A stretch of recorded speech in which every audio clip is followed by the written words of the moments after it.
This is the story, the fantastically true story of Herbert A. Philbrick, who for 9 frightening years did lead 3 lives. Average citizen, high-level member of the Communist Party, and counter-spy for the Federal Bureau of Investigation. For obvious reasons, the names, dates, and places have been changed, but the story is based on fact. The subversive operations of enemy agents require large sums of money. In a moment, you'll see a communist campaign to infiltrate an organization and its bank account.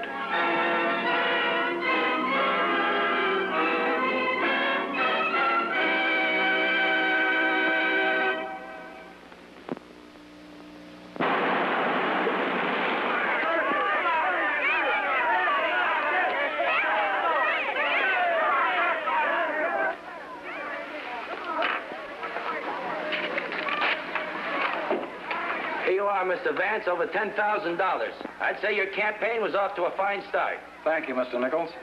And I ought to thank Herb Philbrick, whose idea it was to stage this charity fight for the Center Fund. Well, I'm afraid I can't take any credit. This isn't the first time the boxing profession has come through for a worthy cause. True, but you did an excellent job of selling it. You know, judging from tonight's receipts, the town's behind your youth center 1,000%. Well, that's good to hear. Well, let's get along. Aren't you going to stay for the main event? No, I have an appointment. Well, good luck, Mr. Vance, and let us know if there's anything further we can do to help out. Thank you. So long. Nice to see you, and thanks. I'll see you at my house tomorrow morning at 10 o'clock. Fine, Mr. Vance. I'll be there. Good night. Good night.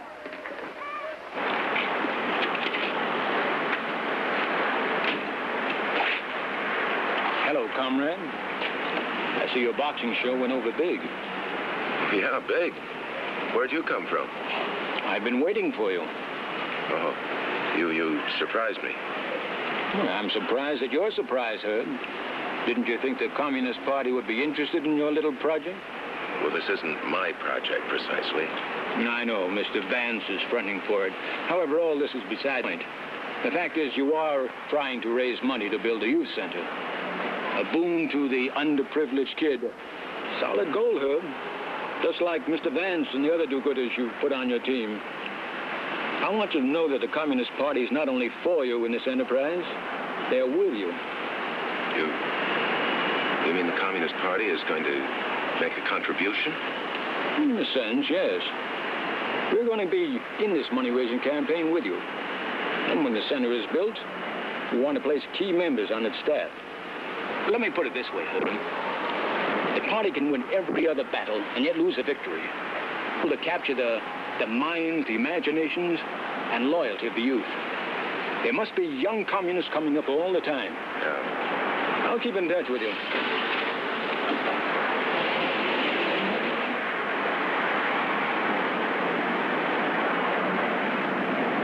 There's no time to waste this morning, Rick. You've got a 10 o'clock meeting with Mr. Vance, and this is one you don't want to be late for.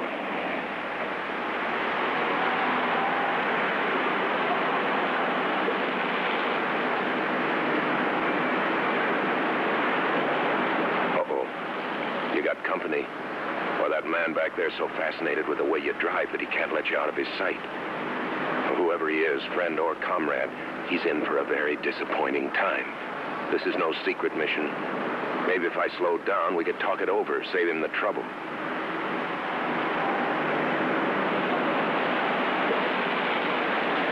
Well, okay, if he wants to stay behind you, Philbrick, he can. You don't have to hide the fact that you're going to visit the respectable Mr. Vance.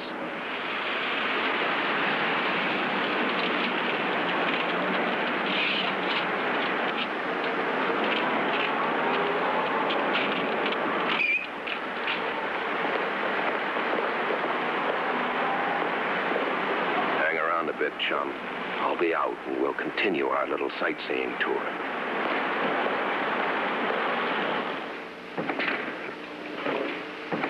Mr. Vance. Come in, Philbrick. Good morning, sir. You're very punctual. It's good to see you again. Well, I have to be punctual if I'm going to get to my office before noon. Well, this shouldn't take long. There are a few details we should discuss. I'm entirely at your service, sir. Now that we have a war chest of over $10,000, I think we can make some fairly definite plans for the future. Well, gosh, I hate to be a wet blanket, Mr. Vance, but I think right at this point, we'd be wise to concentrate just on the plans we have for raising the rest of the money that we need to build this center. Well spoken. Herb, I want you to meet William Hudson. Bill, this is Herb Philbrick. Nice to meet you, Herb. How do you do? Bill was designated treasurer at the last board meeting, the one you couldn't attend. Oh? I have some figures here I'd like to discuss with you. Sit down, gentlemen. Yes, of course. Since both of you have quite a considerable background in youth work, I'm sure you'll find you have a great deal in common. Now, these Mr. Vance, you'd be surprised how much Comrade Bill and I have in common. And that'd make two of us surprised. How do they do it, the comrades? Plant a couple of secret members on an executive board. Next, see that the party controls all key positions in the organization. Finally, freeze out the opposition.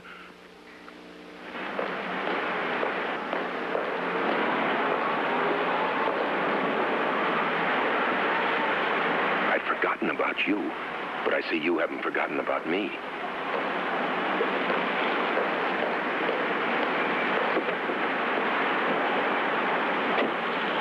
Find something suspicious about where I'm going, friend?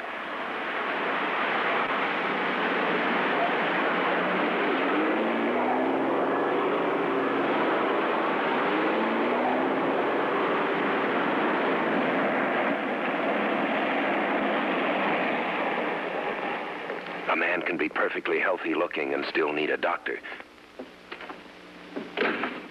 Especially when he's leading a triple life. Trying to appear average on the outside, but torn by doubt and worry on the inside. Yes, at a time like this, you really need a doctor, or a psychiatrist, or better yet, under the circumstances, a contact like Special Agent Jerry Dressler of the Federal Bureau of Investigation. Your pulse is fast, Herb. Look, Jerry, the door's closed. There's no need to put on an act. This isn't an act, Herb. You look like the walking dead and your pulse is fast. Comrade stepping on your heels? I don't know. Somebody is. I've been tailed for 2 days, but that's the least of my worries. So I gathered from your report. The situation as you described it is bad, but I don't think it's especially critical. At least not yet. That's what you think. You only know the half of it. The half I knew when I wrote that report. There's more? Much more. This morning I met the treasurer of the Youth Center Fund. Guess who? Who? A gentleman named Mr. William Hudson. Comrade Bill. Seems he was designated at the last meeting. That puts it in the critical category, Herb. Yeah. I'll get word to the Bureau. Meanwhile, you keep me posted on what happens on your end. Yeah, you bet I will. Oh, incidentally, Herb, before you leave, I have something that may bear on what you said about being tailed. The local police bureau, subversive detail, checked with the FBI yesterday. Yeah? It seems they received an anonymous tip on one Herbert A. Philbrick, private citizen heavily committed to youth activity. The anonymous party told the police that Philbrick was a communist. Well, I'll be... That means my attentive friend who's been following me for the last couple of days could be a policeman. Could be. Suggests several interesting possibilities. None of them very good for Mr. Philbrick. Okay, thanks for the information. So long, Herb. I'll be in touch with you. Back to the office now. You've got a few clients to worry about, too. And you seem to have lost your policeman at last. Maybe you can get a little work done before he catches up with you again. Mr. Philbrick? Huh? I wonder if I might have a few words with you. Oh, sure. Sure. Come up to my office. Now then, officer, what can I do for you? I'm sure you're not here to sell me tickets to the policeman's ball. I'd like to tell you you're wrong, Mr. Philbrick, and sell you a couple of tickets. Maybe I will before I leave. By way of introduction, I'm on the subversive detail. We've been informed that you are a communist. It's a very serious charge, officer. Do you mind telling me who gave you this information? I can't tell you that, sir. I see. Before we decide on what I'm not, suppose we examine what I am. I'm a member of the Union Club, the Advertising Club, Woodlawn Country Club. There's a certificate of merit from my church where I happen to teach a Sunday school class. Those are my bank references. I'm an intense anti-communist, officer. I detest everything that communism stands for. I invite you to examine my record. Talk to my friends, my business associates, my relatives. I'll give you a list of them. I wish you'd check every one of them. I want to be clear to this charge. I'd like that list, Mr. Philbrick. I want to cooperate, officer. Anything else I can do, anything at all, I want to do. If there is anything at all, I'll let you know. How soon could you prepare this list? Well, let's say tomorrow morning. I want to make it complete. In the meantime, I'll be available. Fine. Say, by the way, Mr. Philbrick, about those tickets to the policeman's ball. Yes? I just happen to have a couple in my office. I'll bring them over when I come for the list. I'll be waiting. Fine.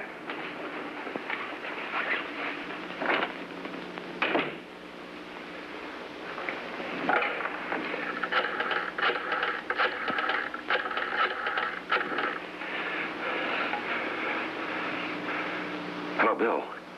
Bill, I've got to see you right away. No, as soon as possible. Right. I'll be there.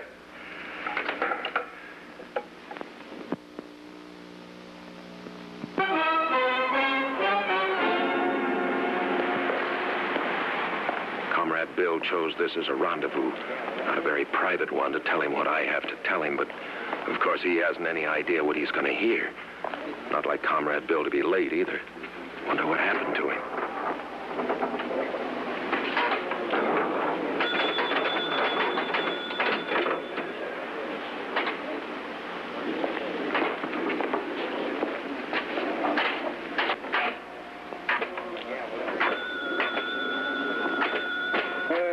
Not bad.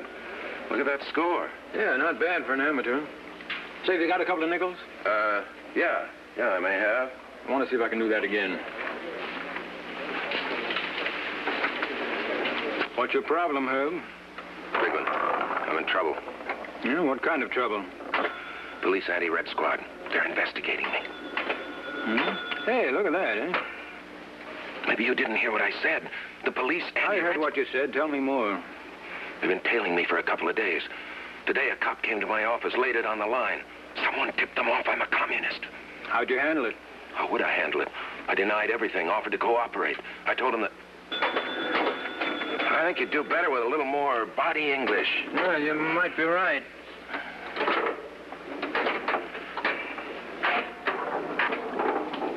You think you convinced them?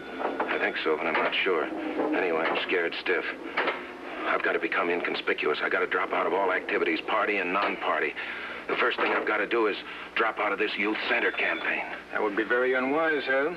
The last thing the party would want you to do. What are you talking about? I could get the party in an awful spot, to say nothing of myself. The party will make such decisions for you, Herb. In fact, they've already made this one. What? You mean the party knows about this? The party knows all about it. In fact, they even know who tipped off the police. Who was it? Who was it? It was me. You? Are you out of your mind? Not at all. See, the party wanted the police to investigate you. The party is very anxious that this youth center campaign be a big success. That the project itself be a fertile ground for young recruits. However, the party is realistic, realizes that if the communist was exposed as one of the leaders, this whole venture would die of warning. Though your membership is secret, Herb, it's always conceivable that someone might denounce you. Well, what would happen then? Well, the police would have to say that they've already investigated you and certified you're clean. You see, the party is trying to protect you for the future by having you investigated now. You might at least have given me a clue so I wouldn't have worried myself to death. Jackpot. You've got everything you wanted, haven't you, comrade? All the questions answered before they're asked. All the loopholes plugged before they're discovered. Okay, Philbrick, figure it out. What's the prescription for exposing this whole deal? There's one place you can get the answer to that, the right answer, and you know where that is. It'll be tough at this point trying to expose Comrade Bill without implicating you, won't it, Herb? Of course it will. I'll be the first one they'd suspect. That's what burns me up. I have to just sit by, watching, doing nothing while they take over a decent, worthwhile organization. And its funds. This guy'll steal them blind for the benefit of the party. If there were a doctor in the house, he'd probably warn you about your blood pressure. I'm sorry, Jerry. I've been burned up ever since I first learned I was turned into the police. By whom and why. Police. You know, if you're right about Comrade Bill dipping into these funds, this would come under police jurisdiction. If we can prove it. And I'm sure we can sooner or later. Might help the Bureau protect the security of its sources, too, if the police can act. Keep your eyes peeled in this direction, Herb. Meanwhile, I'll find out what they think of this angle downtown. Okay, I will. I'll be seeing you, Doc. Goodbye, Herb.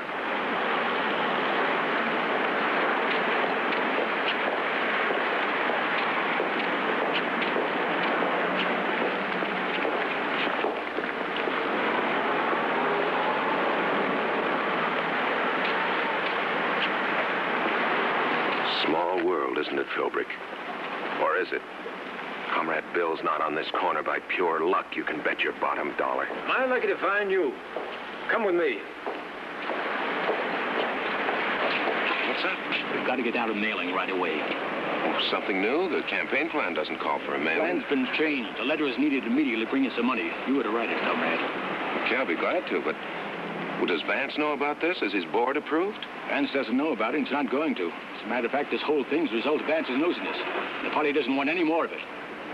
I don't understand this. This is no place to talk about it. Come on, I'll buy you a sandwich, and you can eat it while you write the letter. Come on. Comrade Bill doesn't mind telling you why all the urgency. As if you weren't sure already. Mr. Vance didn't become a millionaire without learning to count. He knows how much money ought to be in the Youth Center Fund. He's told Comrade Bill he wants to go over the books with him in a few more days. The checks which have been drawn all sound legitimate, of course. But it may be difficult to explain why the balance is so low this early in the game. Now it has been decided that we've got to put enough money back in the fund at once to keep them from asking any questions. Yes, but to send out a lot of letters to a big mailing list now, Comrade, that just calls attention to it. Naturally. But if the people who get them think they're being asked individually, not as part of the campaign, the whole thing can be handled quietly. Uh-huh. In other words, everybody that gets one of these letters is supposed to think that he's the only one that's being asked for money at this particular time. Well, at least one of a very select handful. Takes just a little time and one undigested meal to give them the kind of letter they want. That's it, Herb. A nice, tidy appeal. Nice and personal. I'll take this over to the mail service and have them get it out right away. Well, why don't I go along with you? You know, that's my specialty, following through on these things. Glad to have you. Oh, I gotta make a phone call. Phone call? Yeah, to my doctor. He's been running some tests on me. I want to know what the lab said.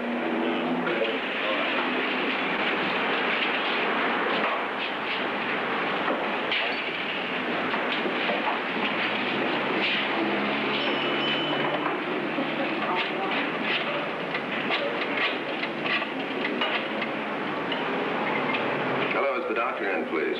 This is Herb Philbrick. Hello, doctor. Yeah. I wondered if you'd gotten the results of those lab tests. Oh, good. Oh, Herb, I want to get on over. I'll see you there. Huh? Just a minute, doctor. I'll be right behind you. Sorry for the interruption, doctor. Yes, I'm glad the lab agrees with your diagnosis. I'm on the regimen you gave me. Yes, I'm on it right now. Right. Goodbye.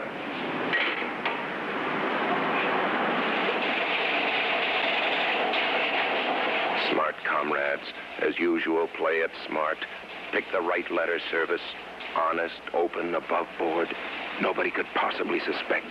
This place is clean as a whistle. How we doing? Fine.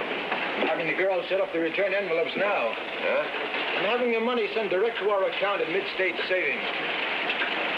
The letters are on the automatic typewriter now. Would you like to see them? Yeah. Thank you.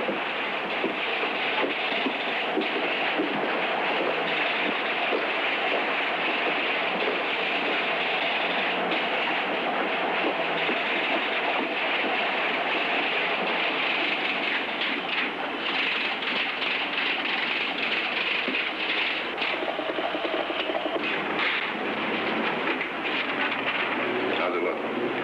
Like money in the bank. What do you think? Yeah, pretty good. There's just one thing, though. This copy's set pretty wide. It's going to crowd this left-hand margin where our sponsors' names are. We want to be able to read those names. Yeah. Oh, miss. I wonder if you'd run off one more roll. Make the length of these lines about a half an inch less, would you? Surely, that'll be easy. Thank you. Hope I'm not being too fussy. We want it to be right. Comrade Bill is so wrong. We don't want it to be right. But how do we gum it up? Think of something, Philbrick.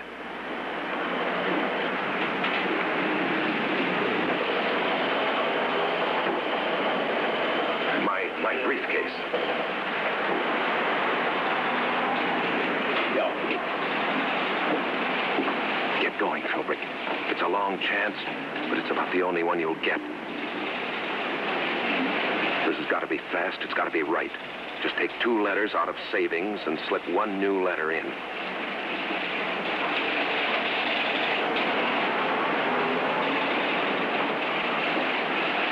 If they run these without noticing, Comrade Bill is going to be in for a nice surprise.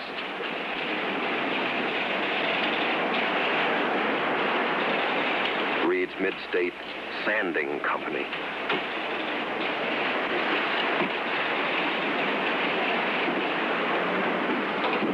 All right, goodbye.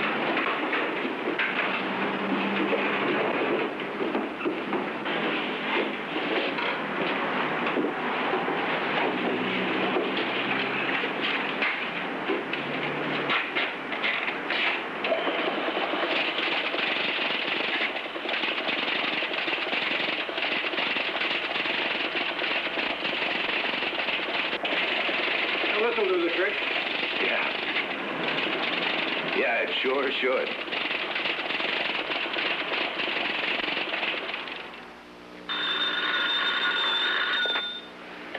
Subversives detail, Mays speaking. I think you'd be interested in checking the mail tomorrow at the Mid-State Sanding Company. Why? Who is this speaking? Well, I can't tell you that, officer, but I'd suggest you check their mail. The Mid-State Sanding Company. Hello? Nobody likes anonymous phone calls, even though turnabout is considered fair play. But this time, the police should find a very interesting collection of letters when they call on the puzzled manager of the Mid-State Sanding Company.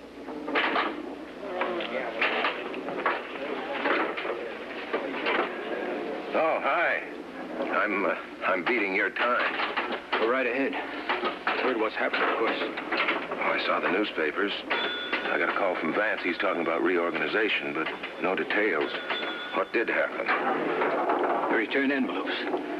The mail service somehow misaddressed them. I checked them. I was sure they were properly addressed. Oh, well, the best of proofreaders can make a mistake. Communist Party doesn't tolerate mistakes, Herb. You know that. On top of this, the anti-Red Squad showed up when the checks started arriving at the wrong address. That's bad. That's very bad. Yes, and Vance called me in to explain the contributions and then demanded the books immediately. What makes it even more dangerous is that the police are tracing some of the checks I issued, and they may lead directly to the party. So that's what the newspapers are hinting about. What about Vance? Is he going to bring action against you? Probably. But my personal fate isn't important. The party welfare comes above this. They sent me to tell you that they're withdrawing from the youth center. They're not to make any party contacts until further notice. Very well. I'm sorry about this. I tried my best. Trying isn't good enough for a communist. That's right.